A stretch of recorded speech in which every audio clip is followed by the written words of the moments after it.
தினமலர் நேயர்களுக்கு வணக்கம். உரைகள் நிகழ்ச்சிக்கு வரவேற்கிறோம். அரசியல் முக்கியத்துவம் வாய்ந்ததாக கருதப்படும் விக்கிரவாண்டி இடைத்தேர்தலில் அதிமுக புறக்கணிப்பதாக எடப்பாடி பழனிசாமி அவர்கள் தெரிவித்திருக்கிறார். இது யாருக்கு லாபம், யாருக்கு நஷ்டம் என்கிற கேள்வி எழுந்திருக்கிறது. அதை குறித்து தான் இன்றைய உரைகள் நிகழ்ச்சி விவாதிக்க இருக்கிறது.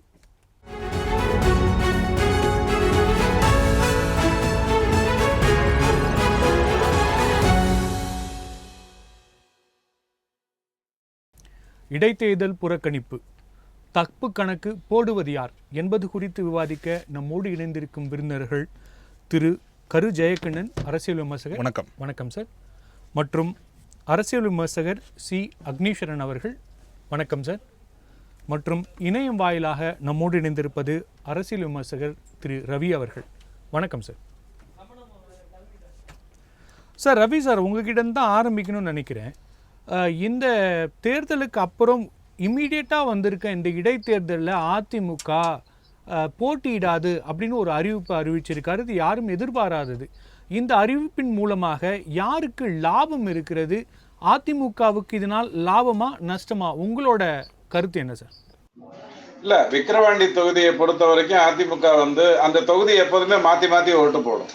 அதாவது 89ல 40,000 வாக்கு திமுக கொடுத்தது, 91ல 60,000 வாக்கு அதிமுக கொடுத்ததுன்னு சொல்லி, அதுக்கப்புறம் 96ல திமுக, 2001ல அதிமுகங்கிற மாதிரி மாத்தி மாத்தி ஓட்டு போட்டுட்டு இருந்த ஒரு கட்சி. 2014ல கூட ஜெயலலிதா அம்மா அந்த தொகுதியை மார்க்சிஸ்ட் கம்யூனிஸ்டுக்கு கொடுத்தாங்க.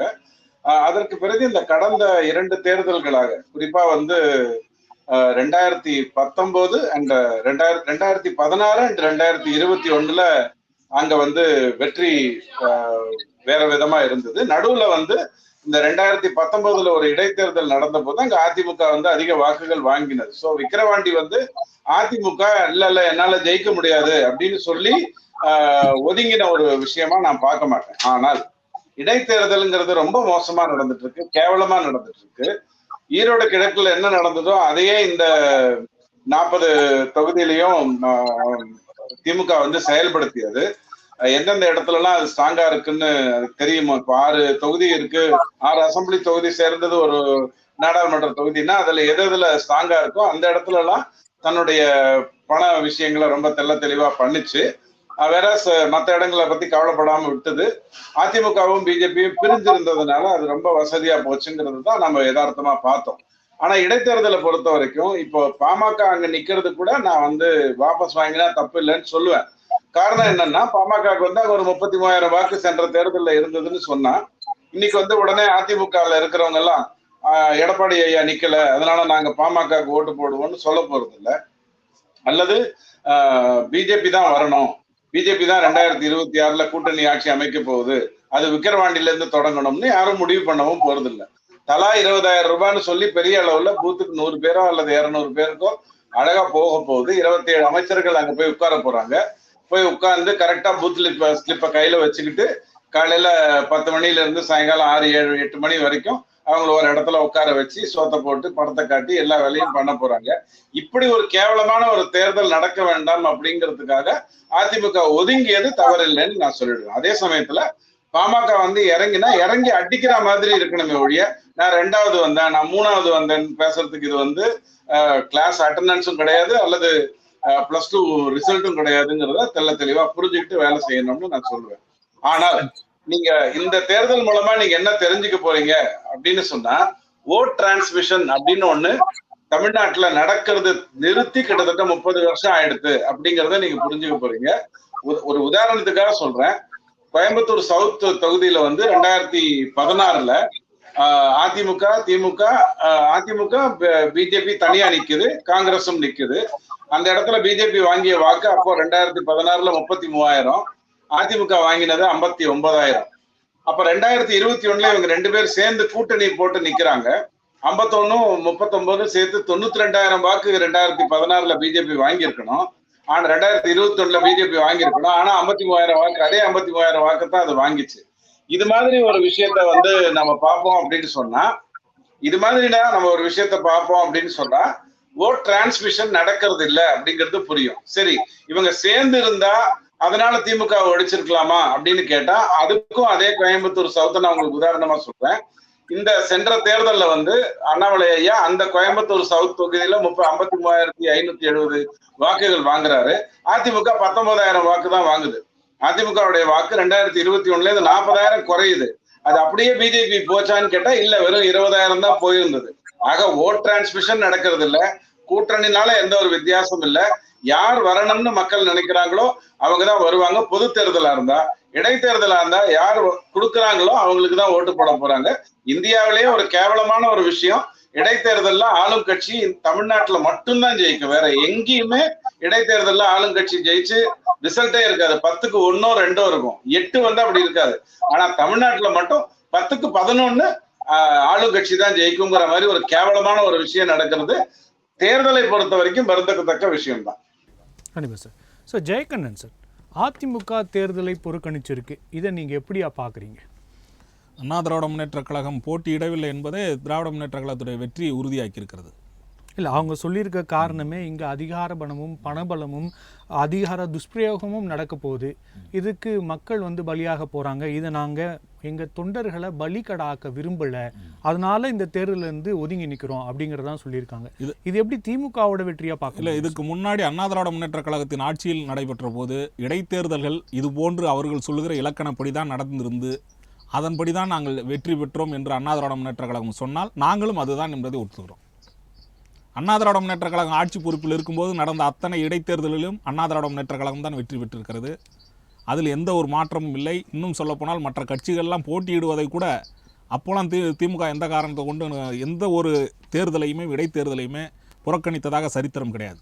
சார், அதிமுக திமுக ரெண்டுத்தையும் சேர்த்து ரவி சார் சொல்லியிருக்காரு, இடைத்தேர்தல்னாவே இது மாதிரியான விஷயங்கள் நடந்து அவர்களே வெற்றி பெறுவதுங்கிறது சகஜமா தமிழ்நாட்டில் அப்படிங்கறத ரவி சார் குறிப்பிட்டு ரவி அண்ணன் சொல்லுவது வந்து பொதுவாக பார்வை திராவிட முன்னேற்ற கழகத்துக்கும் அண்ணா திராவிட முன்னேற்ற கழகத்துக்கும், அதாவது பொதுமக்கள் பார்வையில் இருந்தும் மற்ற கட்சிகளோட பார்வையிலிருந்து அவர் சொல்லுவது சரி.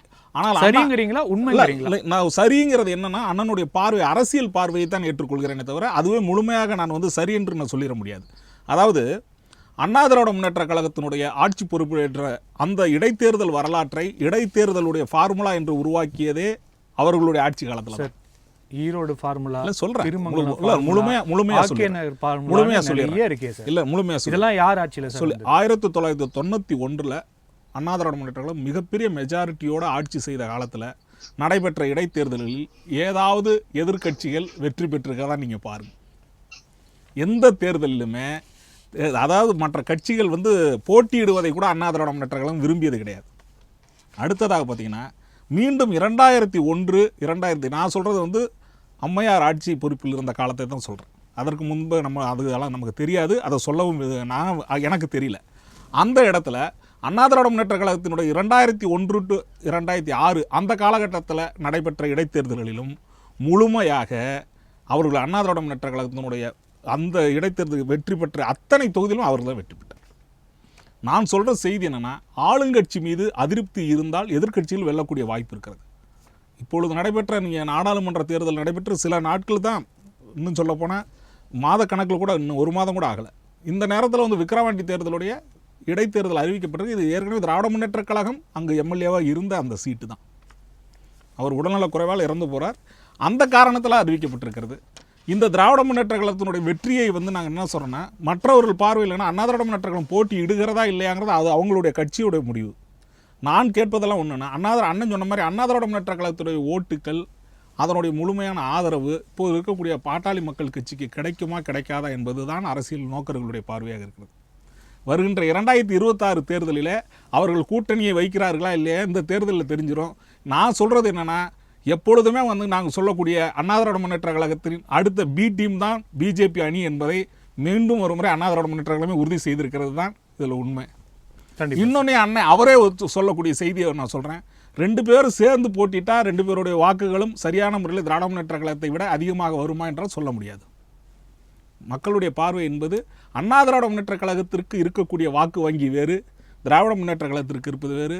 அதே நேரத்தில் பாரதிய ஜனதா கட்சி தனியாக போட்டியிட்டால் அதனுடைய வேறு. இப்பொழுது பாட்டாளி மக்கள் கட்சி தேசிய ஜனநாயக கூட்டணி என்று சொல்லக்கூடிய தேசிய அளவில் இருக்கக்கூடிய கூட்டணியின் சார்பாக நிற்கிறது. அந்த அடிப்படையில் அதற்கு வந்து யாரெல்லாம் ஆதரவு கொடுக்குறாங்களோ அது பாட்டாளி மக்கள் கட்சியினுடைய ஆதரவுன்ற அர்த்தம். இன்னும் சொல்லப்போனால் அது பாஜக கூட்டணி கட்சி சார்பாக நிற்கிறார்கள் என்ற அர்த்தம். இந்த இடத்துல அண்ணா திராவிட முன்னேற்ற கழகம் புறக்கணிக்கிறது, ஒதுங்கி நிற்கிறது என்றால் அவர்கள் கட்சியினுடைய தனிப்பட்ட முடிவு. இது திராவிட முன்னேற்ற கழகத்திற்கு சாதகம் என்பதை மேலும் ஒரு முறை மீண்டும் ஒரு முறை நான் ஆணித்தரமாக சொல்வது என்னென்னா, மற்ற போட்டியே தேவையில்லைங்கிற அளவுக்கு. இன்னும் சொல்லப்போனால் இதனுடைய எதிர்கட்சிகளுக்கு பயம் என்னென்னா, 40 தொகுதியில் வெற்றி பெற்றாங்க, இந்த தொகுதியில் வந்து வெற்றி பெறுவது பெரிய விஷயம் கிடையாது.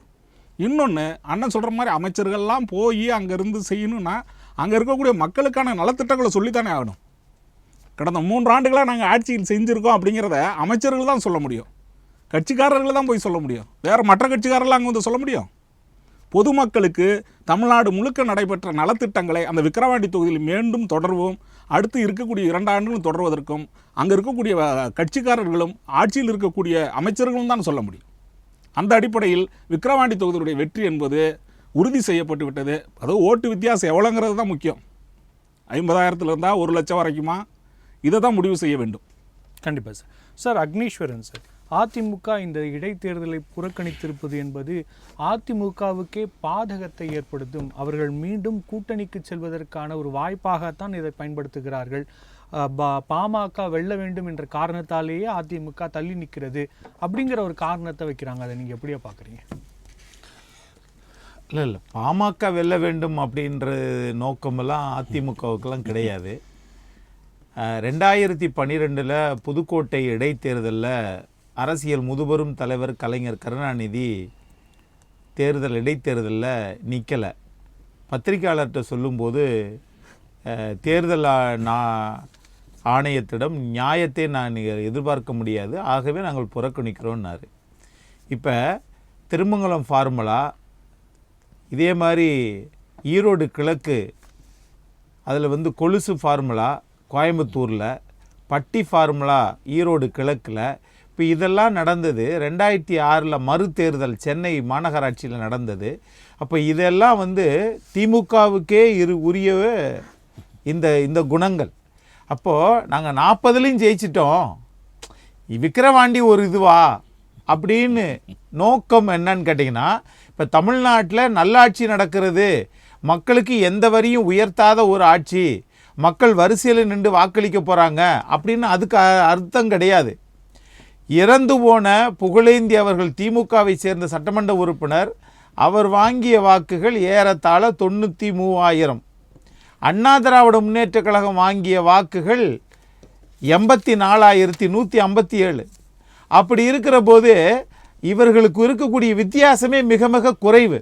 அப்போ குறைவுனாலும் இந்த 3 வருஷத்தில் எவ்வளவு எதிர்ப்பலைகள் இருந்திருக்கும் அப்படின்றதையும் திமுக மறந்துட்டு பேசிட்டு இருக்கிறாங்க. சார் ஜெயகண்ணன் சார் சொல்றாரு, நாங்கள் 40க்கு 40 வென்றிருக்கோம், இந்த சூழ்நிலையில தோல்வி பயத்தால தான் அதிமுக நிக்கல அப்படிங்கிற ஒரு கருத்து. அது இடைத்தேர்தலா? அது இடைத்தேர்தலா? மன்னிக்குவோம், அண்ணன் சொல்ற மாதிரி இந்த வாய்ப்பு இருந்திருந்தால் அண்ணா திராவிட முன்னேற்ற கழகம் நின்று வெற்றியை பெற்றிருக்க வேண்டும். அவர் இந்த சொல்லக்கூடிய மிக மிக குறைந்த வாக்குகள் தான், 9,000 வாக்குகள் தான் அண்ணன் சொல்ற மாதிரி. அந்த வாக்குகளை வந்து இப்போ அதிருப்தி, அண்ணா திராவிட முன்னேற்ற கழகத்தின் ஆட்சியில் அதிருப்தி நடக்குதுன்னா அண்ணா திராவிட முன்னேற்ற கழகம் இப்போ கூட வாய்ப்பு இருக்கு, நின்று அவங்க ஜெயிச்சு காட்டுட்டோம். அதாவது ஜெயிச்சு காட்டட்டும் அப்படிங்கிறது, நீங்க எப்படி ஜெயிக்கிறீங்கன்னு மக்களுக்கு தெரியும், எதை சொல்லி ஜெயிக்கிறீங்கன்னு மக்களுக்கு தெரியும். நான் கேட்குறேன், அன்னியூர் சிவா அவர்களை நீங்கள் நியமிப்பதற்கு முன்னால் நியமிக்கிற போது அந்த மாவட்ட செயலாளர் திரு செஞ்சி மஸ்தானை ஏன் தூக்குனீங்க? இப்ப தெரியுதா நீங்க எதை சொல்லி வாக்கு வாங்க வரீங்க, எதற்காக அவரை தூக்குனீங்கன்னு சொல்லி இதுக்கு பதில் சொல்லுவாரா? அப்போ இவங்களுடைய நோக்கம் அந்த குறிப்பிட்ட சார் அமைச்சர் வந்து எப்போ வேணாலும் தூக்குவாங்க. அமைச்சரை விட அதிகாரம் அதிகமாக இருக்கிறது மாவட்ட செயலாளருக்கு. மாவட்ட செயலாளர் அந்த பகுதி மாவட்ட செயலாளர் நீங்கள் தூக்கிட்டீங்களே, என்ன நோக்கம்? அவர் செலவழிக்க மாட்டாரா அல்லது தேர்தலுக்கு ஒத்துழைக்க மாட்டாரா? நீங்கள் சொல்கிறதெல்லாம் அங்கே போய் செஞ்சு சேர மாட்டாரா? என்ன எதற்காக தூக்குனீங்க? அப்போது நான் இன்னொன்று கேட்குறேன், இந்த தினமலர் வாயிலாக ஜனநாயகத்தை பூத்து குலுங்குற திமுக விருப்ப மனு வாங்கினீங்களா? வாங்க மாட்டீங்களா? இடைத்தேர்தல்னாலே வாங்க மாட்டீங்களா? இல்லை இந்த தேர்தலுக்கு மட்டும் வாங்க மாட்டீங்களா? இல்லை எப்பொழுதுமே வாங்க மாட்டீங்களா? அப்ப இத்தனை கேள்விகளுக்கும் திமுக பதில் சொல்ல வேண்டும். அவன் போய் நிக்க வேண்டியதானே, போய் ஜெயிக்க வேண்டியதானே அப்படிங்கிறது. இது கோயம்பேடு மார்க்கெட்ல கத்திரிக்காய் தக்காளி வாங்குறது இல்ல. ஒட்டுமொத்த அமைச்சரையும் நீங்க ஈரோடு கிழக்குல ஜெயிக்க வச்ச செந்தில் பாலாஜி இன்னைக்கு சிறைச்சாலையில் இருக்கிறாரு. அவரை உங்களால தூக்கிட்டு வந்து வெளியில ஒரு சட்டமன்ற உறுப்பினரை பணியாற்ற முடியவில்லை. அப்போ உங்களுடைய நோக்கம் நாங்கள் தொடர் வெற்றி பெறுகிறோம். சரி, தொடர் வெற்றி பெறுறீங்க, தொடர் வெற்றி பெற்றதனாலேயே நீட்டு விலக்கு வந்துருச்சா, விலைவாசி குறைஞ்சிருச்சா, பசங்களுக்கு லேப்டாப் 4வது ஆண்டுல அடி எடுத்து வைக்கிறீங்களே, ஜூன் மாசம் ஆரம்பிச்சிருச்ச பள்ளிக்கூடம், லேப்டாப் கொடுத்துட்டீங்களா? ஆக எதையுமே செய்யாத ஒரு அரசு மக்களை எப்படி விலைக்கு வாங்குவது என்பதை நாகரிகத்தோடு அவருடைய சொல்லாற்றலை பயன்படுத்தி அவங்க ஜெயிச்சுட்டே வர்றாங்க. இதுதான் உண்மை. இதுக்கு எதுக்கு நின்றுகிட்டு திரு டிடிஎஸ் ரவிச்சந்திரன் சொல்றதுல ஒரு நியாயம் இருக்கு. ஓ, நின்றா ஜெயிக்கிறதா இருந்தா பாமக நில்லுங்க, இல்லாட்டினா அன்னபோஸ்டா ஜெயிச்சு வரட்டும், இங்கு ஜனநாயகமே இல்லை என்பதை நிலைநிறுத்தட்டும் அப்படின்றத அவர் சொல்றத நானும் ஒத்துக்கிறேன். இங்க நடப்பது என்ன? நாங்கள் எல்லாவற்றிலும் வெற்றி பெற்று விட்டோம். வெற்றி பெற்றுட்டீங்க, கட்சி வெற்றி பெற்றுச்சு, தமிழக மக்கள் வெற்றி பெறுகிறார்களா? தோல்வியை தழுவுறாங்க. விலைவாசி உயர்ந்துருச்சு, எதை பத்தியும் கவலை இல்லை சார். 2வது முறை மின்சார வாரியம் விலை ஏற்ற போகுது சார். நீங்க தொடர்ந்து ஜெயிச்சிங்களே, எப்படி மக்கள் வாக்களிச்சா? ஒருவேளை 52% மின்சார கட்டணத்தை உயர்த்திட்டு 2வது முறையும் மின்சார கட்டணத்தை உயர்த்த போகிற இந்த அரசாங்கத்தை பார்த்து ஆகா வாழ்க, பலமுறை வாழ்க என்று வாக்களிச்சா குத்தி குத்தி போடுவாங்க. ஆகவே இங்கு நடப்பது கண்துடைப்பு நாடகம், இங்கு நடப்பது கூட்டணி அரசாங்கம் என்கிற ஒரு அராஜக போர்வை, ஒரு மிகப்பெரிய அட்டூழிய சாம்ராஜ்யம் தமிழ்நாட்டில் நடக்குது. இதை கேட்பதற்குத்தான் வேண்டாம், நீங்களே மொத்தமா அட்டூழியம் பண்ணுங்க அப்படின்னு மாண்புமிகு எதிர்க்கட்சி தலைவர் ஒதுங்கி இருக்கிறாருன்னா, இது ஏற்கனவே பாஜகவும் சில தேர்தலை ஒதுங்கி இருக்குது, திமுகவும் விலகி நின்று இருக்குது. அதன் அடிப்படையில் இன்றைக்கு விலகி இருக்கிறார்கள் என்பதை நான் பார்க்கிறேன். கண்டிப்பா சார். சார் ரவி சார், நீங்க சொன்ன மாதிரி ஒரு கட்சியோட வாக்கு இன்னொரு கட்சிக்கு போகாது அப்படின்னு எடுத்துக்கிட்டா கூட, இப்போ மும்முனை போட்டி அப்படின்னு ஒரு வாதம் வந்திருக்கு. திரு சீமான் அவர்கள், பாமக அவர்கள், திமுக 3 கட்சியும் போட்டியிடுறாங்க. அப்படி பார்க்குறப்ப இந்த அதிமுகவோட ஓட்டு யாருக்கு செல்ல வாய்ப்பு இருக்கிறது? அதிமுகவின் தொண்டர்கள் என்ன முடிவு எடுப்பாங்க? களத்தில் அவங்களோட மனநிலை எப்படியா இருக்கும்? கொடுக்குற 20,000த்துல எத்தனை அதிமுக தொண்டர்கள் வாங்குறாங்களோ அத்தனை வாக்கு திமுகவுக்கு போகும். இதெல்லாம் வேண்டாம் அப்படின்னு ஒதுங்கி இருந்ததுன்னா அப்படின்னு சொன்னா அந்த வாக்கு யாருக்கு வேண்டுமானாலும் போகலாம். அது பிஜேபிக்கு அது பாமகக்கே அதிகமா வரலாம். ஏன்னா பாமக ஏற்கனவே அந்த இடத்துல போன எலெக்ஷன்ல கூட 2019 கூட 1 லட்சம் வாக்கு வித்தியாசத்துல தான் தோத்துது. ஆனா உங்களுக்கு தெரியும், போன எலெக்ஷன்ல எல்லா தொகுதியும் 3 லட்சம் 4 லட்சம்னு இருந்தது. 7 தொகுதி மட்டும்தான் 1 லட்சத்துக்கு கம்மியா வாக்குகள் வந்தது. அதுல 1 விழுப்புரம். இந்த முறை கூட விழுப்புரத்துல 70,000 வாக்கு வித்தியாசத்துல தான் ஜெயிச்சிருக்காங்க. சோ பெரிய வெற்றின்னு சொல்ல முடியாது. அதை விட ரொம்ப முக்கியம், 89ல திமுக, 91ல அதிமுக, திரும்ப 96ல திமுகன்னு மாத்தி மாத்தி ஓட்டு போட்ட இந்த விக்கிரவாண்டி 2016ல திமுக, 2019ல அந்த இடைத்தேர்தல் வைக்கும்போது 1,13,000 வாக்கு அதிமுக கொடுத்து அப்ப 44,000 வாக்கு வித்தியாசத்துல ஜெயிக்க வச்சது. ஆனா திமுக ஜெயிச்ச போது அதனுடைய மார்ஜின் ரொம்ப கம்மி. உதாரணத்துக்கு 2006லயும் 7,000 வாக்கு வித்தியாசத்துல, 2016லயும் 6,000 வாக்கு வித்தியாசத்துல, 2021ல கூட 9,000 வாக்கு வித்தியாசத்துல தான் விக்கிரவாண்டியில திமுக ஜெயிச்ச போதெல்லாம் 7,000 8,000ங்கிற வாக்கு வித்தியாசத்துல தான் ஜெயிச்சது. வேற அதிமுக ஜெயிச்ச போதெல்லாம் 20,000 வாக்கு, 15,000 வாக்கு, 44,000 வாக்குங்கிற அடிப்படையில் இருந்தது. ஸோ விக்கிரவாண்டி ஓரளவுக்கு பாமக பக்கம் அதிமுக அந்த கூட்டணியை ஏற்றுக்கொண்டு ஓட்டு போட்டதுன்னு சொல்லலாம். காரணம் 2019ல கூட 1 லட்சம் வாக்கு வித்தியாசத்துல தான் வந்தது. இப்ப கூட 70,000 வாக்கு வித்தியாசத்துல தான் அது தோற்கப்பட்டிருக்கு அப்படிங்கிறத நீங்க பாக்குறீங்க. அப்போ அதாவது விழுப்புரம் தொகுதியை பொறுத்த வரைக்கும் சோ அங்க ஓரளவுக்கு ஓட் டிரான்ஸ்மிஷன் இருக்கு. ஆனா பாமக என்ன பண்ணணும், இந்த தேர்தலை நான் சந்திக்க போறேன்னு சொன்னா 7 தொகுதி வாங்கிட்டு தர்மபுரியை மத்தி மட்டும் பேசிக்கிட்டு இருந்து அங்க மட்டும் சௌமியா வெற்றி பெறுவாங்களா இல்லையான்னு பாக்குற மாதிரியான ஒரு சூழ்நிலை இல்லாம இந்த தொகுதியை பொறுத்த வரைக்கும் நான் வெற்றி பெறுவேன், எனக்கு இது வெற்றி பெறுவதற்கான வாய்ப்பு இருக்கு, விக்கிரவாண்டி வந்து கண்டிப்பா அதிமுக பக்கம் நின்றுருக்கு, இப்ப அதிமுக இல்ல, சோ திமுக எதிர்ப்பு வாக்குகள் அங்க தெளிவா வருது, இப்பதான் வந்து தேர்தல்ல ஜெயிச்சாங்க, உடனே மின்சார விலையை ஏத்திட்டாங்க, நான் வாக்கு பார்த்து போடுறேன்னு சொல்லக்கூடிய தன்மை விக்கிரவாண்டி உடைய தொகுதி மக்களுக்கு இருக்கு. அதை நீங்க தொடர்ந்து பாத்தீங்கன்னா, அதே விழுப்புரத்துல அப்படி இல்ல. அதே விழுப்புரத்துல நீங்க வந்து வன்னூர் பாத்தீங்கன்னா அதிமுகவுடைய தொகுதியாவே இருக்கும். கடைசி 6 தேர்தலாகவே அதிமுக தான் ஜெயிச்சது. வேற இன்னொரு பக்கம் நீங்க திருக்கோவிலூர் வந்தீங்க அப்படின்னு சொன்னா அங்க திமுக அப்படிங்கிறது மாத்தி மாத்தி இருக்கு. ஆனா விக்கிரவாண்டி மட்டும் கரெக்டா மாத்தி போடுற ஒரு தொகுதி. அந்த சுற்றுல நீங்க பாத்தீங்கன்னா இப்ப திரும்ப அது பாமக பக்கம் வரணும், அடிப்படையில பேசுறதா இருந்தா. சோ என்ன பொறுத்த வரைக்கும் அது ஒரு சேஃப் தொகுதி தான் பாமகக்கு. கூட்டணி வாக்குகள் வரும், கூட்டணி வாக்குகள் வராது, அதிமுக வாக்குகள் தனக்கு வரும்னு எதிர்பார்க்காம இந்த தேர்தலில் பாமக செய்ய வேண்டியது விக்கிரவாண்டி வாக்குகளை நான் வாங்கணும். தன்னுடைய வாக்குகளை விற்காத மக்கள், ஒரு சும்மா கவிதை நயம்பட சொல்றேன், விற்காத மக்களுடைய வாக்கு எல்லாத்தையும் தான் வாங்கணும்னு முடிவு பண்ணா கண்டிப்பா வாய்ப்பு நிறைய இருக்கு. கண்டிப்பா சார். சார் ஜெயகண்ணன் சார், முன்னாடி குறிப்பிட்டது போல நாம் தமிழர் வளர்ந்து வராங்க. அப்போ இந்த தேர்தலில் அவர்களுக்கு ஒரு அதிமுகன்னு ஒரு பெரிய கட்சி இல்லாமல் அவர்கள் போட்டியிடுகிற வாய்ப்பு கிடைத்திருக்கிறது. இந்த வாய்ப்பு என்பது அவர்களுக்கு சாதகமாக அமையுமா? உங்களோட கருத்து என்ன சார்?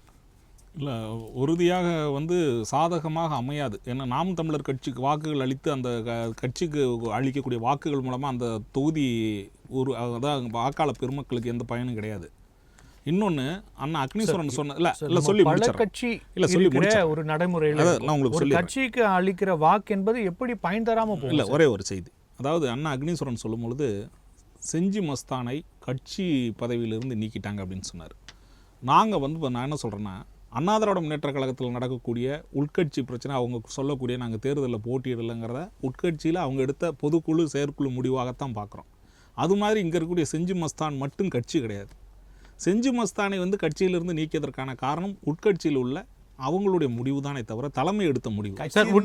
மாவட்ட செயலாளர் ஜெயகண்ணன் சார், அவர் எதுக்காக சொல்லியிருக்காருன்னு உங்களுக்கும் தெரியும். ஒரே ஒரு செய்தி உங்களுக்கும் அது தெரியும். இல்ல ஒரு செய்தி மீறியும் உட்கட்சி அப்படின்னு இல்ல அண்ணன் சொல்றதுல எனக்கு தெளிவா என்னன்னா, அவர் செஞ்சி மஸ்தானை நீக்கியதற்கான காரணத்தை அவர் சொல்லியிருந்தாருன்னா பரவாயில்ல. பொதுத்தளத்துல சொல்லும் போது இல்ல அது உங்களுக்கு தெரியாது. பூடகமாக பேசுவது என்பது வந்து என்னன்னா, அதாவது ஒண்ணு நீங்க வெளிப்படையா சொல்லிடணும். அதை விட்டுட்டு என்ன காரணத்துக்காக உங்களுக்கு தெரிஞ்ச செய்தியை நீங்கள் சொல்கிறதுல எந்த மாற்றமும் கிடையாது. இன்னும் சொல்லப்போனால் இந்த ஊடகத்தில் சொல்லும் பொழுது அண்ணனுடைய இது வந்து தெளிவான ஒரு வார்த்தையாக வந்திருக்கணும். அதை விட்டுட்டு எதுக்காகன்னு நீங்களே முடிவு பண்ணால் எந்த யூகம்னு நம்ம சொல்லிட முடியாது. இதில் வந்து அவர் சிறுபான்மையினராகவும் இருக்கார், தவறான வந்து புரிதல் மற்றவங்களுக்கு வந்துருங்கிறதுனால நான் இதை குறிப்பிட்டு சொல்கிறேன். இன்னும் நீங்கள் கேட்ட கேள்விக்கு வரேன். ஒரு நிமிஷம். செய்தித்தாளில் அன்னியூர் சிவா விக்கிரவாண்டி இடைத்தேர்தலுடைய வேட்பாளராக அறிவிக்கப்படுகிறார். அதற்கு கீழேயே முதல் பக்கத்தில் மாவட்ட செயலாளர் பதவியிலிருந்து திரு செஞ்சி மஸ்தான் விலக்கப்படுகிறார். இல்ல, இது ரெண்டுக்கு என்ன காரணங்கிறத என்ன சொல்லணும்ல? திமுக தானே சொல்லணும். அதாவது இதைத்தான் நான் சொல்றேன். இதை சார் அதுக்கான விளக்கத்தை நீங்க கொடுத்தீங்க, தொடர்ந்து பேசுங்க. இப்போ நாம் தமிழர் கட்சி நீங்க சொல்றீங்க இல்லையா, வளர்ந்து வரும் கட்சி தான், இப்பொழுது மாநில கட்சியாக அங்கீகாரம் அடைந்திருக்கிறது. அண்ணன் சீமானுக்கும் நாம் தமிழர் கட்சிக்கும் பொதுவாக தமிழ்நாட்டில் இருக்கக்கூடிய தமிழன் என்ற முறையில் நானும் வாழ்த்துக்களை சொல்லிக்கிறேன். அது வேற. அடுத்ததான் நான் சொல்றது செய்தி என்னன்னா, இறந்தவர் ஆளுங்கட்சியை சேர்ந்த சட்டமன்ற உறுப்பினர். நிற்கும் போது ஆளுங்கட்சியினுடைய நான் சொல்ற ஆளுங்கட்சி மீது அவர்களுக்கு ஆதரவையும் இல்லை எதிர்ப்பாலையும் ஏதோ ஒன்று பதிவு பண்ணுவாங்க மக்கள், அது வேற. நாம் தமிழர் கட்சி இதுவரைக்கும் எந்த தொகுதியிலாவது, அதாவது அது கலந்து கொண்ட பங்கேற்ற தேர்தலில் ஏதேனும் ஒரு சட்டமன்ற தொகுதியில் வெற்றி பெற்றிருக்கிறதா? சார் வெற்றி இல்ல நான் சொல்லிடுறேன். நான் சொல்லிடுறேன். நான் சொல்றது என்னன்னா, வளர்ந்துகிட்டு தான் இருக்காங்க. நான் என்ன சொல்ல வரேன்னா, தேர்தலுக்கு தேர்தல், அதாவது வெற்றி, அதாவது பர்சன்டேஜ் கணக்கில் இதை விட சிறப்பாக வந்தவங்களெல்லாம் பார்த்தாச்சு. அதன் பிறகு அந்த வாக்குகள்லாம் என்ன ஆச்சுன்னு கிட்டத்தட்ட 9 எம்பிக்கள் பக்கம் வைத்திருந்த பாட்டாளி மக்கள் கட்சிக்கு இன்றைக்கு ஒரு எம்எல்ஏ, அதாவது எம்பி ஒன்றுமே கிடையாது. 35 எம்எல்ஏ வரைக்கும் வச்சுருந்தவங்க ஒரு காலகட்டத்தில். அவங்களுக்கு இன்றைக்கி அதாவது எம்எல்ஏக்களே 2 பேரோ 3 பேரோ தான் இருக்காங்க. தேர்தலில் வந்து என்னென்ன சொல்கிறேன்னா, பங்கேற்பது என்பது வளர்ச்சி என்பது அவர்கள் படிப்படியாக வரட்டும், அது வேறு செய்தி. ஆனால் இந்த தேர்தலில் நாம் தமிழர் கட்சியினுடைய வாக்குகள் அவர்களுடைய வாக்குகள் வரும். அவர்கள் என்ன வாக்குகள் வாங்குவார்களோ அந்த பர்சன்டேஜ், அந்த சதவீதம் வந்து தான் ஆகும். நான் அதையே நான் கேட்பதெல்லாம், அண்ணா திராவிட முன்னேற்ற கழகத்துடைய வாக்குகள் நாம் தமிழர் கட்சிக்கு போகுமா அப்படின்னா அது அண்ணா திராவிட முன்னேற்ற கழகத்தினுடைய முடிவு. இல்லை சார், அப்போ நான் இந்த கேள்வி இப்படி வைக்கிறேன் சார். திமுகவிற்கென்று ஆதரவு வாக்குகள் உண்டு, எதிர்ப்பு வாக்குகளை கொண்ட கட்சியாகவும் திமுக இருக்கு. அப்ப திமுகவோட எதிர்ப்பு வாக்குகள் இல்லை, திமுகவின் எதிர்ப்பு வாக்குகள் சீமானுக்கு போறதுக்கு வாய்ப்பு இருக்கா? அதை தான் நான் கேட்க வரேன். என்னடா இது வந்து அண்ணா திராவிட முன்னேற்ற கழகம் நாம் தமிழர் கட்சிக்கு நாங்கள் அதாவது ஆதரவு கொடுக்குறோன்னு சொன்னா தானே அவங்க போவாங்க. இல்லை, அது அதிமுக ஆதரவு வாக்கு. நான் அதை கேட்கல சார். திமுக வேணாம் அப்படின்னு வேற வேற கட்சிகளுக்கு ஆதரவு கொடுக்கிற வாக்காளர்கள். நீங்க சொல்றது பாட்டாளி மக்களுக்கு போடக்கூடாதா? நாம் தமிழருக்கு தான் போடணுமா? நான் சொல்றேன், அடுத்த நிலையில் வரப்போது நம்ம பார்வையிலே சொல்றேனே, பாட்டாளி மக்கள் கட்சி தான் அடுத்த 2வது நிலை. அதுதான் ரவி சார் சொல்லியிருந்தார் தெளிவா. அது போறதுக்கான வாய்ப்புகள் உண்டு. ஒருவேளை நாம் தமிழர் கட்சி 2வது இடத்துக்கு வந்ததுன்னா அது வந்து எல்லாருமே நம்ம பாராட்டக்கூடிய முன்னேற்றமாகத்தான் இருக்கும். நான் இப்பவும் சொல்றேன், விக்கிரவாண்டி தேர்தல் என்பது நீங்கள் சொல்லுவது போல் ஆளுங்கட்சியினுடைய முழுமையான செல்வாக்கை பயன்படுத்தித்தான் வெல்ல வேண்டிய அவசியம் கிடையாது. 40 தொகுதியிலும் திமுக கூட்டணி வெற்றி பெற்று மீண்டும் ஒரு முறை 3 ஆண்டு காலம் நல்லாட்சி செய்திருப்பதை நிரூபிக்கப்பட்டது. அதை விக்கிரவாண்டி தேர்தல் இன்னும் சொல்லப்போனால் ஒரு ஒப்புதலாக இருக்கும் என்பதையும் சொல்லிக்கொண்டு, இதில் அதிகப்படி மிக மிக அதிகமான பெருவாரியான வாக்குகள் வித்தியாசத்தில் வெற்றி பெறுவார்கள் என்பதுதான் உண்மை. கண்டிப்பாக சார். ஸோ அக்னீஸ்வரன் சார், குறிப்பாக அதிமுக புறக்கணிச்சிருக்கு அப்படிங்கிறத தாண்டி எடப்பாடி அவர்கள் இந்த தேர்தலிலிருந்து பின்வாங்கி இருக்கிறார் அப்படிங்கிற ஒரு பார்வை வைக்கப்படுது. முக்கியமான காரணம் அவரோட தலைமையில் நிரூபிக்க வேண்டிய காலம் இருக்குது அப்படின்னு சில பேர் சொல்கிறாங்க. அதிமுககாரங்க தேவையில்லை அப்படிங்கிறத ஒரு விஷயமா வைக்கிறாங்க. இருந்தாலுமே கூட இப்படி பின்வாங்கி இருப்பது தொண்டர்களுக்கு சோர்வை ஏற்படுத்தாதா? இல்லை இல்லை, அப்படியெல்லாம் தொண்டர்களுக்கு சோர்வெல்லாம் ஏற்படுத்தாது. இப்போ தானே வேலை செஞ்ச 40 தொகுதியிலையும் வேலை பார்த்துருக்குறாங்க. சோர்வெல்லாம் இல்லை. ஓய்வு எடுக்கட்டும், திரும்பி மறுபடிக்கும் களத்துக்கு வருவாங்க. இது ஒன்று. 40 நாங்கள் வெற்றி பெற்றோம் அப்படின்னு திமுக மறுதட்டிக்கிறாங்க. 40க்கு வெற்றி பெற்று என்ன செஞ்ச போகிறீங்க? மத்தியில் ஆட்சி அமைச்சிட்டிங்களா? 10-13 அமைச்சரை நீங்கள் வாங்கிட்டீங்களா? இல்லை ஏற்கனவே 39 நாடாளுமன்ற உறுப்பினர் வச்சிங்களே, நீட்டு விளக்க திரு நரேந்திர மோடியிடம் வெற்றி பெற்று போராடி இது நாடாளுமன்றத்தில் வந்து தர்ணா ஏற்படுத்தி கொண்டு கண்டிங்களா? அல்லது உச்சநீதிமன்றத்தில் போய் வழக்கு தொடுத்து அதை விரைவுபடுத்தி நீதியை பெற்று தந்தீங்களா? ஒரு கையெழுத்துன்னு சொல்லிட்டு 89 லட்சம் கையெழுத்து நாங்கள் பெற்றோம்னு சொல்லி சேலத்தில் மாநாடு போட்டிங்களே, என்ன ஆச்சு? ஆகவே நீங்கள் 40க்கு 40 பெற்றும் பயனில்லை. இப்போ விக்கிரவாண்டியில் ஜெயிச்சு நீங்கள் என்ன பண்ண போறீங்க? மறுபடியும் சொத்து வரியை ஒரு 200% உயர்த்த போறீங்க. ஆனாலும் நாங்கள் தான் தொடர்ந்து நாங்கள் ஆட்சிக்கு இருக்க போகிறோம், நாங்கள் தான் நல்லாட்சி நடத்துகிறோம். அது இதில் இதை வேற சேர்த்துக்கிறீங்களே, எதுக்கு? ஆக நீங்கள் நடிக்கிறது ஒயிட் வாஷ் மட்டும் இல்லை, பெரிய கிரீன் பெயிண்டையும் மேலே சேர்த்து அடிக்கிறீங்க. இதுதான் உங்களுடைய வேலை. இன்னொன்று சொல்கிறாரு, அதாவது ஒரு கட்சி இப்போ நிற்குது, நாம் தமிழர் கட்சி மாநில அந்தஸ்தை பெற்றிருக்கிறது 8% வாக்குகளுக்கு மேலாக பெற்று. ஆகவே மெல்ல மெல்ல தமிழ்நாட்டில் எந்த கட்சியோடையும் கூட்டணி இல்லாமல் ஒரு தமிழ் தேசியத்தை பேசி ஒரு தலைவர் முன்னெடுத்து வருகிறார் என்றால் அதை நீங்கள் பாராட்ட வேணாம். ஏன்னா உங்களுக்கு அது பிடிக்காது. உங்களுக்கும் தமிழுக்கும் சம்பந்தமே இல்லை. அந்த பொய் பேசின தமிழை வச்சே நீங்களே ஆட்சி நடத்திட்டீங்க. 40க்கு 40ன்றீங்க. அவர் உண்மை தமிழர்களுக்காக போராடி கொண்டிருக்கிறார். ஆகவே அவர் வரட்டும். ஆனால் உங்கள் நோக்கம் என்னன்னு கேட்டீங்கன்னா, ஒரு எம்எல்ஏ வந்துட்டாரா அப்படின்னு நீங்க கேட்குறீங்க. பார்த்தீங்களா, 67க்கு முன்னாடி எத்தனை எம்எல்ஏ நம்ம வச்சிருந்தோம்? 57 எத்தனை எம்எல்ஏ வச்சிருந்தோம்?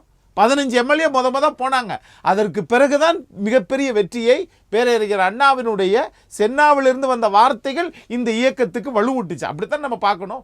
நான் கேட்குறேன், 2011 திமுக தமிழ்நாட்டில் எதிர்கட்சியா? இல்லையே. அதுக்கு பிறகு 10 வருஷம் ஆளுங்கட்சியா இருந்தீங்களா? இல்லையே. அப்ப எதிர்கட்சி அந்தஸ்தையும் இழந்து 10 வருஷம் ஆளுங்கிற அந்தஸ்தையும் இழந்து டெல்லி நாடாளுமன்ற உறுப்பினர்கள் ரொம்ப சொற்ப எண்ணிக்கையில வச்சுக்கிட்டு இன்னைக்கு நாங்கள் தொடர்ந்து வெற்றி பெற்றுட்டோம் அப்படின்னு சொன்னா, உள்ளாட்சி தேர்தல் எப்படி வெற்றி பெற்றீங்க? கொரோனா கிட்ட போட்டுட்டு 5 to 6ல் எல்லாரும் கேஸையும் போட்டுட்டு மேல முகக்கவசம் போட்டுட்டு நீங்க ஓட்டு போட்டது எல்லாத்துக்கும் தெரியும். நாம் தமிழர் இந்த வழக்கை உயர்நீதிமன்றத்தில் வழக்கு போட்டு வச்சிருக்குது. அதுக்கு மாநில அரசு இது வரைக்கும் கேஸே எடுக்காம வச்சிருக்கிறாங்க. ஆக நீங்க பண்ணுவது எல்லாமே ஏதாவது ஒரு வகையில் நாம் தொடர்ந்து வெற்றி பெற வேண்டும். எதற்காக? 10 ஆண்டு காலம் நாம் ஆட்சியிலே இல்லை. 10 ஆண்டு காலம் ஆட்சியில் இல்லாததை நாம் அனுபவிப்பதற்கு இந்த தேர்தல் இவர்களுக்கு பயன்படாக இருக்கிறது. இனிமேல் இவர்களை மக்கள் நம்ப தயாராக இல்லை. ஆகையினால ஒரு கட்சி நிக்குது அப்படின்னா அதுல ஒரு சட்டமன்ற உறுப்பினர் கூட இல்லைன்னா, ஒரு சட்டமன்ற உறுப்பினர் இல்லாததை ஒரு மாநில அந்தஸ்து பெற்றிருக்கிறதுனா என்ன அர்த்தம்? சரி, நீங்க வாங்கினதை விட 47% விட இப்ப குறைச்சி இருக்குதே இந்த தேர்தல், நாடாளுமன்ற தேர்தலில். இதையாவது ஒத்துக்குருவீங்களா? நீங்க நல்லாட்சின்னு சொல்றீங்கல்ல, போன தேர்தலை விட இந்த தேர்தல், போன நாடாளுமன்ற தேர்தலை விட இந்த நாடாளுமன்ற தேர்தலில் ஏறத்தாழ 8% வாக்குகள் திமுக குறைஞ்சிருக்குது.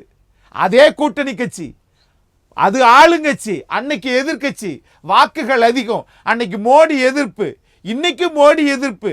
ஆனா வாக்கு சதவீதம் திமுகவுக்கு குறைஞ்சிருக்குன்னா இது நல்லாட்சிக்கு கொடுத்த சான்று கிடையாது சார். மக்கள் உங்களை மனப்பூர்வமா ஆதரிக்கல.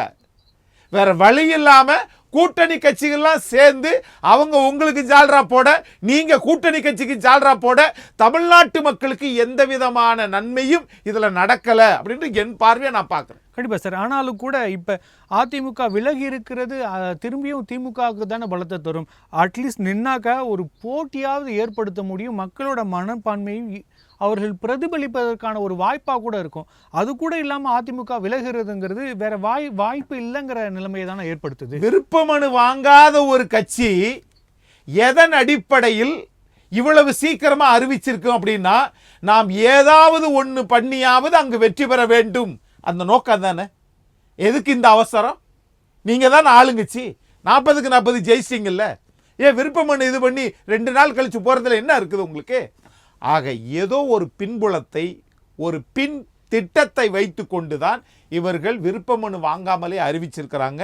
அதனால் சில கட்சிகள் அதை வேண்டான்னு சொல்றது வரவேற்கத்தக்கதாகத்தான், அது ஒரு வியூகமாகத்தான் நான் பார்க்குறேன். கண்டிப்பாக சார். சார் ரவி சார், இப்போ அதிமுக புறக்கணித்த மாதிரி பாமக பல வருட காலங்களாக நாங்கள் இடைத்தேர்தல் நிற்பதில்லை அப்படின்னு ஒரு முடிவு எடுத்திருந்தாங்க. அதை மாற்றிக்கிட்டு இந்த இடைத்தேர்தலில் நிறுத்திருக்காங்க. கண்டிப்பாக அது அவர்களுக்கு லாபமாக அமையுமா? உங்களோட கருத்து என்ன? இல்ல, அதைத்தான் நான் லாஸ்ட் டைம் சொன்னேன். அவங்க பொறுத்த வரைக்கும் போன முறை 2019லயும் சரி, இந்த முறையும் சரி, அவங்களுடைய வாக்குகள் பாராளுமன்ற தேர்தலை பொறுத்த வரைக்கும் தெளிவா இருந்திருக்கு. சட்டமன்றத்திலையும் அந்த விக்கிரவாண்டிங்கிறது மாத்தி மாத்தி தான் ஓட்டு போட்டிருக்கு. 2019 இடைத்தேர்தலில் கூட விக்கிரவாண்டியில நல்ல வாக்குகள் அதிமுகவுக்கு வந்திருந்தது. திமுக எதிர்ப்பு தான் அங்க இருக்கு. திமுக ஜெயிச்ச போதெல்லாம் 7000 8000 வாக்குகள்ல தான் விக்கிரவாண்டியில ஜெயிச்சிருக்கு. அப்படிங்கிற ஒரு அடிப்படையில அவங்க இதுக்கு வர்றாங்க. ஆனால் ஈரோடு கிழக்கு தேர்தலில் அப்படித்தான் 4000 வாக்கு வித்தியாசம் 8000 வாக்கு வித்தியாசத்துல தான் இது பண்ணோம்னு சொல்லி ஒரு தேர்தலுக்கு போனோம். அங்க ஒரு பட்டி தேர்தலை நடத்தினாங்க. அப்ப செந்தில் பாலாஜி ஐயா வெளியில இருந்தாரு. அதனால பெரிய அளவுல நடத்தினாங்க. 62,000 வாக்கு வித்தியாசம் வந்தது. சோ அதிமுக நான் வரல அப்படின்னு முடிவு பண்ணதுல நியாயம் இருக்கு. பாமக இல்ல நான் இறங்கி அடிக்கிறேன் அப்படின்னு சொல்றதுல நியாயம் இருக்கு. ஆனா இதுல நாம் தமிழர் கட்சியை நீங்க கொண்டு வர்றதுக்கு எனக்கு காரணம் புரியல. ஏன்னா 2019 அதனுடைய சராசரி வாக்கு 40,000 பர் தொகுதி இருந்தது. 40 தொகுதியிலையும் போட்டு போட அதுக்கு ஒண்ணு கவலை. வேட்பாளர் கிடைச்சிட்டா அவன் ஏதோ பணம் செலவு பண்றேன்ட்டா போட்டுறேன். ஏன்னா 96% தன்னுடைய வேட்பாளரை திரும்ப நிறுத்த வேண்டிய அவசியம் இது வரைக்கும் நாம் தமிழருக்கு இருந்ததே இல்லை. ஏன்னா யாரெல்லாம் வேட்பாளராக இருந்தாங்களோ அவங்கள ஊரை விட்டு ஓடி போயிருப்பாங்க. அதனால திரும்பி அவனை பிடிச்சி வேட்பாளர் ஆக்க முடியல. அது நாம் தமிழர் கட்சி.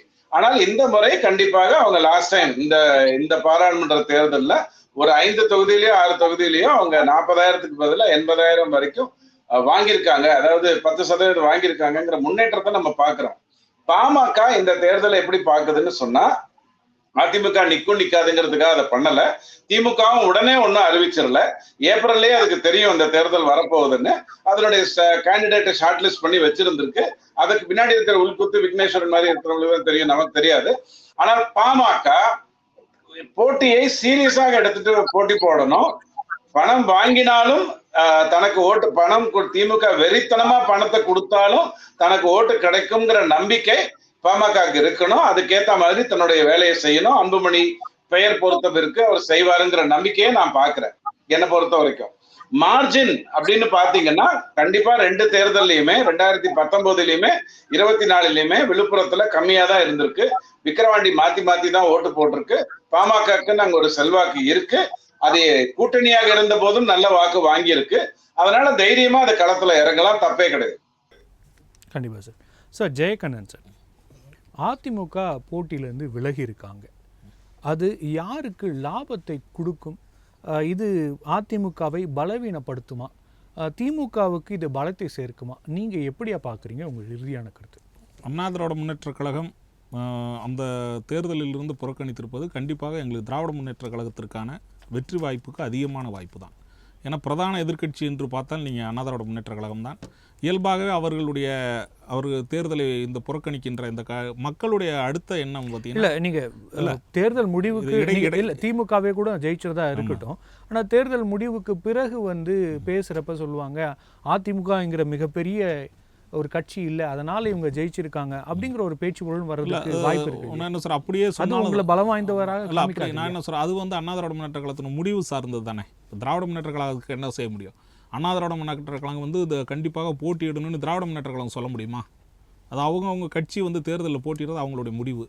பொதுவாக ஆளுங்கட்சியாக இருக்கின்ற கட்சி போட்டியிடுகையில் பிரதான எதிர்க்கட்சி போட்டியிடவில்லை என்பது நேரடியாக இப்போ இருக்கக்கூடிய ஆளுங்கட்சிக்கு பயனளிக்கக்கூடியது, பலனளிக்கக்கூடியதாக இருக்கிறது. அந்த அடிப்படையில் திராவிட முன்னேற்ற கழகத்தினுடைய வெற்றி என்பது உறுதி செய்யப்பட்டதாக தான் நான் நினைக்கிறேன். இது வந்து அண்ணா திராவிட முன்னேற்ற கழகத்தினுடைய முழுமையான வாக்குகள் திராவிட முன்னேற்ற கழகத்துக்கு கிடைக்குமா அப்படிங்கிற செய்தியை நம்ம சொல்லிட முடியாது. அதே நேரத்தில் பொதுமக்களுக்கான அண்ணா திராவிட முன்னேற்ற கழகத்துக்கு வாக்கு செலுத்தலாம் என்ற பொதுமக்களுக்கான முதல் சாய்ஸாக திமுக தான் இருக்கும். கண்டிப்பாக சார். அதே மாதிரி நிறைய இடங்களில் 2வது இடத்தை என்டிஏ கூட்டணி பிடிச்சிருந்தது. அப்படி பார்க்குறப்ப இந்த தேர்தலுக்கு பிறகு 2வது இடத்துக்கு போட்டி போடுகிற நிலையில் மற்ற கட்சிகள் வருவதற்கான வாய்ப்புகள் இருக்குது. அது எப்படி திமுக பார்க்குது? இல்லை, 2ஆம் இடத்துக்கு போட்டியிடுவது வந்து பார்த்தீங்கன்னா 2ஆம் இடத்தை போட்டியிடுவதற்கான பிரச்சனை. அடுத்து வந்து தேசிய ஜனநாயக முன்னணி 2ஆம் இடம்ங்கிறது அடுத்த தேர்தல் வரும்போது அவங்க யார் முதல் இடம்ங்கிறது இல்ல, திமுகவுக்கு எந்த பாதிப்புமே இல்லாம நம்ம பேசிடலாம். ஆனா அது உண்மை இல்லை, மக்களுக்கு புரியும் இல்லையா? திராவிட முன்னேற்ற கழகத்தினுடைய பார்வை என்பது நீங்க சொல்ற மாதிரி பாரதிய ஜனதா கட்சியினுடைய வளர்ச்சியையும் அண்ணா திராவிட முன்னேற்ற கழகம் மீண்டு வருவதற்கான அதையும் ஒரு ஆளுங்கட்சியாக இருக்கக்கூடிய கட்சிகளில் மிக பழமையான கட்சியாக இப்போது ஆளுங்கட்சியாக இருக்கின்ற திராவிட முன்னேற்ற கழகம் தெரியும். கட்சியினுடைய அடுத்த கட்ட முடிவுகள் அடுத்து 2026 தேர்தலுக்கு எப்படி வெற்றி பெறுவது. ஏற்கனவே முதலமைச்சர் பர்சன்டேஜும் கம்மியாக இருக்கு. இல்லை சொல்ல வரேன், தேர்தல் அது மாறும். நான் என்ன சொல்கிறேன், 2026 தேர்தலை 200 சட்டமன்ற தொகுதியில் வெல்ல வேண்டும் என்ற இலக்கு வைத்து செயல்படுகிறார் திமுக தலைவரும் நம்முடைய தமிழ்நாடு முதலமைச்சராக இருக்கக்கூடிய திரு மு.க. ஸ்டாலின் அவர்கள். அந்த அடிப்படையில் பார்க்கின்ற பொழுது இந்த இடைத்தேர்தலை நாங்கள் வந்து ஒரு முன்னோட்டமாக தான் பார்க்குறோம். 40 தொகுதி என்பது நாடாளுமன்ற தேர்தல், அதில் யார் 2ஆம் இடம் என்று வந்தது அது அவங்களுடைய, அதாவது இருக்கக்கூடிய அந்த தொகுதியுடைய நிலவரத்தை பொறுத்து. விக்கிரவாண்டி தேர்தலில் எந்த அளவிற்கு அதிகமான வாக்குகள் வாங்குகிறோமோ அது இந்த ஆளுங்கட்சிக்கு மக்கள் கொடுக்கக்கூடிய நற்சான்றிதழாக நினைப்போம். அடுத்து வருகின்ற 2026 தேர்தலுக்கான முன்னோட்டமாக நினைக்கிறோம். கண்டிப்பாக சார். சார் அக்னீஸ்வரன் சார், ஒரு அரசியல் கட்சியோட அடிப்படை கடமை அப்படிங்கிறது ஜனநாயகத்தில் நடக்கிற தவறுகளை தட்டி கேட்பது தான். அப்போ இங்கே தேர்தல்ங்கிற ஒரு ஜனநாயக திருவிழா நடக்கும், அதில் தவறுகள் நடக்கும், அதனால் நாங்கள் தள்ளி நிற்கிறோம் அப்படின்னு சொல்கிறதே ஒரு தலைமை பொறுப்புக்கு அழகானதாக இருக்கா? அந்த தவறு நடந்தால் நாங்கள் அதில் போய் நிற்போம், தட்டி கேட்போம், சரி பண்ணுவோம், போராடுவோம், களத்தில் நிற்போம், மக்களுக்கான உரிமைகளை எடுத்துரைப்போம் சொல்கிறது தானே ஒரு எதிர்க்கட்சியான வேலையாக இருக்கும். இப்படிலாம் நடக்கும் போது ஆனால் நாங்கள் தண்ணி நிற்கிறோம் அப்படின்னா அது எப்படி ஒரு அரசியல் கட்சியாக இருக்க முடியும்? அப்படி எப்படி தலைவராக ஏற்பார்கள் மக்கள்? நீங்கள் ஜனநாயகத்தை பற்றி பேசக்கூடிய நீங்கள் திருவனந்தபுரத்துலேருந்து கொச்சி இதில் நடுவில் கடலில் போய் பார்த்தீங்கன்னா அதில் வந்து ஒரு கப்பல் கவுந்து கிடக்கும். அந்த கப்பலில் நடுக்கடலில் கவுந்து கிடக்குது. அதை ஏதாவது தூக்கி நிமித்திருக்கலாமே அப்படின்னு பார்த்தா கப்பல் விலையை விட அந்த தூக்கி நிமித்துறதுக்கு நிறையா காசு செலவாச்சா, அதனால் கப்பல் கவுந்தே கிடக்கட்டுன்னு விட்டுட்டாங்க. அந்த மாதிரி தான் இன்றைக்கி திராவிட முன்னேற்ற கழக ஆட்சியில் எல்லாமே கவுந்து கிடக்கு. ஒன்று கூட்டணி கட்சிகள், இன்னொன்று நீங்கள் சொல்லக்கூடிய எந்த மாதிரி, நான் தான் சொன்னேன்ல உள்ளாட்சி தேர்தல் எப்படி இது பண்ணாங்க, முகக்கவசத்தை போட்டு ஜெயிச்சாங்க. இப்போ இது எல்லாம் தொடர்ந்து இது பண்ணுற போது நான் இப்படி கேட்குறேன், ஏன் வாக்கு சதவீதம் குறையுது? வாக்கு சதவீதம் குறையுதுன்னா நாங்கள் திரும்ப 200ல் வெற்றி பெறுவேன்னா என்ன அர்த்தம்? எப்படி 2026 வாக்கு சதவீதம் குறைகிறது, நாங்கள் வெற்றி பெறுவோம்னு அதிமுக சொல்லியிருக்கணும்ல சார். அவங்களோட வாக்கு சதவீதம் குறைகிறது, நாங்கள் போட்டியிடுவோம், போராடுவோம், வெற்றி பெறுவோம் சொல்லியிருக்கணும். நாங்கள் ஒதுங்கி நிற்போங்கிறது எப்படி சார்? இடைத்தேர்தலில் ஒரு தேர்தல் இது பண்ணால் ஒரு நாள் ஒருத்த வகுப்பு பள்ளிக்கூடத்துக்கு வரலன்னா அவன் முழு ஆண்டு தேர்தலில் தோற்று போவான், ஃபெயிலுன்னா அர்த்தம். அதுக்கு அர்த்தம் இல்லை. திமுக பல இடைத்தேர்தல்களை இது பண்ணியிருக்குது சார். ஜெயலலிதா அவர்கள் கம்பம், தொண்டாமுத்தூர் இதெல்லாம் நிக்காம விட்டுருக்குறாங்க சார். இதே ஆர்கே நகர்ல பாஜக நிக்கல. அப்போ இவ்வளவு விஷயத்திலையும் வருகிற போது கூட்டுறவு இடைத்தேர்தல் திமுக நிக்கல, பாஜகவும் நிக்கல. அப்பெல்லாம் தோத்து போயிடுவோம் நினைச்சா விட்டாங்க. அதுக்கு அது அர்த்தம் இல்லை. சில யுக்திகள் சில கட்சிகள் எடுக்கிறது. நாம் அதை அப்படித்தான் பார்க்கணும். இந்த யுக்தியால அதிமுகவுக்கு என்ன பயன் வந்துரும் நினைக்கிறீங்க நீங்க? அது என்ன பயன் வருது அப்படின்றத இந்த தேர்தல் ரிசல்ட் வரும்போது மக்கள் தெரிஞ்சுக்கிடுவாங்க. 68,000 வாக்குகள் பெற்றும் இவர்கள் 2ஆம் இடத்தை பெற்றவர்கள் ஏன் இப்பொழுது அது நிக்கல அப்படின்றத மக்களுக்கு புரியும். ஜனநாயகத்தில் எப்படி திமுக பணி செய்கிறாங்கன்றத மக்கள் பார்த்துக்கிட்டு தான் இருக்கிறாங்க சார். நன்றி சார். நம்முடைய விவாதத்தில் கலந்து கொண்டு பல்வேறு கருத்துக்களை நம்மோடு பகிர்ந்து கொண்டமைக்கு நன்றி. மற்றும் ஒரு நிகழ்ச்சியில் சந்திக்கலாம்.